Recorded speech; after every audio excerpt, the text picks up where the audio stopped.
नमस्कार.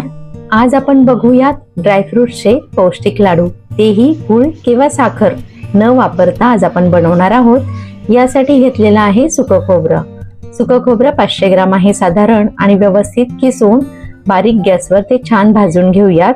आता गॅसवर मी तवा ठेवलेला आहे आणि यामध्ये घातलेलं आहे 2 चमचे तूप. यासाठी लागणारे ड्रायफ्रुट्स बघूयात. अक्रोड 100 ग्राम, अंजीर 100 ग्राम, पिस्ता 100 ग्राम, बदाम 100 ग्राम, काजू 100 ग्राम. हे सर्व साहित्य, सर्व ड्रायफ्रुट्स छान बारीक करून घेतलेले आहेत. आता आपण एक एक करत हे ड्रायफ्रुट्स व्यवस्थित तुपावर परतून घेणार आहोत. हे ड्रायफ्रुट्स अगदी बारीक गॅसवर आपल्याला छान 2 ते 3 मिनिट मस्त परतून घ्यायचे आहेत. ड्रायफ्रुट्स असे तुपावर परतल्यामुळे यामध्ये आपल्याला अनेक फायदे मिळतात. ड्रायफ्रुट्सची चव अजूनच छान होते, याचे फ्लेवर्स मस्त एनहान्स होतात. याचबरोबर हे पचनासाठी हलके होतात. साधारण 2 महिने अगदी छान चव न बिघडताही राहतात. तर या पद्धतीने ड्रायफ्रुट्स आपल्याला छान परतवून घ्यायचे आहेत. हे पहा, आता बदाम मस्त भाजून झालेले आहेत. यानंतर आपण अंजीर परतून घेऊयात. या पद्धतीने ड्रायफ्रुट्स जर आपण तुपावर परतून घेतले तर त्यामधलं मॉइश्चरचं प्रमाणही कमी होतं आणि ते टिकायलाही अगदी जास्त दिवस टिकू शकतात. अंजीरही परतून झालेले आहेत. अगदी 1-2 मिनिट मस्त हे परतून घ्यायचे आहेत. पिस्ताही आता आपण परतून घेणार आहोत. एक ड्रायफ्रुट्स खायला सर्व मुलं कंटाळा करतात, तर या पद्धतीने आपण सर्व ड्रायफ्रुट्स आपल्याला जे आवडतील त्यामध्ये हे आपण वापरूयात.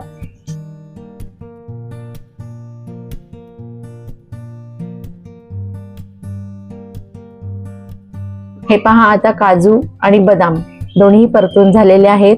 यानंतर मी घेतलेले आहेत मनुके साधारण 200 ग्राम घेतलेले आहेत. मनुक्यामध्येही भरपूर प्रमाणामध्ये आयर्न आहे आणि इम्युनिटी वाढवण्याचं काम हे मनुके करत असतात. तर मी या पद्धतीचे मनुके घेतलेले आहेत. तुमच्याकडे जर काळ्या कलरचे मनुके असतील तर तुम्ही तेही वापरू शकतात. आता मनुकेही छान परतून झालेले आहेत. गॅस बंद करूयात. यानंतर डिंक 100 ग्राम असं छान तुपावर तळून घेतलेला आहे. डिंक ही नॅचरली बाइंडिंगचं छान काम करतो. त्याचबरोबर हाडांसाठीही आपल्या अतिशय उपयुक्त आहे, त्यामुळे डिंक नक्की वापरावा.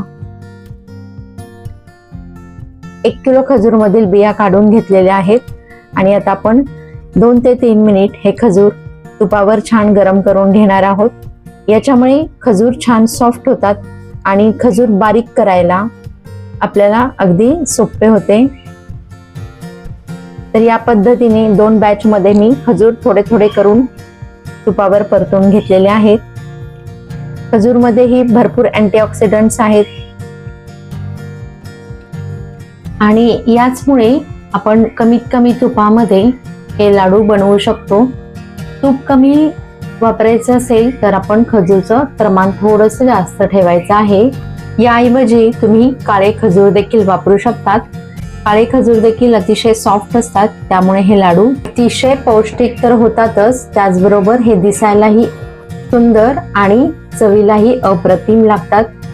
मखाणे हे क्रिस्पी केल्यामुळे याची पावडर अगदी छान पटकन तयार होते. हे पहा, हे अजून झालेले नाहीत, तर अगदी बारीक गॅसवर कंटिन्युअस हलवत साधारण 5 ते 7 मिनिटं लागतात. मखाणे देखील अत्यंत फायदेशीर आहेत. वजन कमी करण्यासाठी याचा उपयोग केला जातो. याचबरोबर ब्लड शुगर कंट्रोल करण्यासाठी देखील मखाणे वापरले जातात. आता थंड झालेलं सुकं खोबरं आणि खजूर दोन्ही एकत्र मिक्सर मध्ये करून घेऊयात. आणि हे दोन्ही एकत्र केल्यामुळे खजूर आणि खोबरं या पद्धतीची ही छान बघा अशी बारीक पावडर तयार झालेली आहे. त्यानंतर मखाण्यांची पावडर देखील करून घेऊयात. कढईमध्ये 1 चमचा खसखस मी थोडीशी गरम करून घेत आहे. यानंतर खसखस थोडीशी भाजून झाली की यानंतर आपल्याला 2 चमचे सफेद तीळ यावर भाजून घ्यायचे आहेत। हे पहा, तूप न वापरताच खसखस आणि सफेद तीळ भाजून घेऊयात। आता मखाण्यांची पावडर आपली तयार झालेली आहे आणि आता ही सर्व मिश्रण आपण एकत्र एकजीव करून घेऊयात। खजूर, खोबरं आणि मखाण्यांची पावडर हे पहा सर्व व्यवस्थित आपण एकजीव करून घेत आहोत। त्यानंतर यामध्ये हे भाजून घेतलेले तीळ आणि खसखस याचबरोबर सर्व भाजून घेतलेले ड्रायफ्रुट्स यामध्ये सर्व व्यवस्थित मिक्स करून घ्यायचे आहेत। अतिशय सोपी रेसिपी आहे, तुम्ही एकदा तरी नक्की ट्राय करावी। घरात सर्वांना नक्कीच आवडतील या पद्धतीचे लाडू।